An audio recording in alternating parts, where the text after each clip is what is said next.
I'm really happy today. ఎందుకంటే ఈ రోజు మా ల్యాండ్ ఏదైతే నేను పర్చేస్ చేశానో దాని రిజిస్ట్రేషన్ అనమాట. లాస్ట్ ఇయర్ సందేశ్ బర్త్డే కి సర్ప్రైజ్ గా చూపించాను అనమాట. But I didn't share it anyway. Okay, all set for the registration. This is our first ever land that we're getting.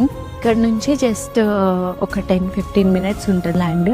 దానికన్నా ముందు రిజిస్ట్రేషన్ చేసుకుని అటు వెళ్దాం అనుకున్నా. ఎందుకంటే అక్కడ సిగ్నేచర్స్ చేయాలి డాక్యుమెంట్స్ పైన.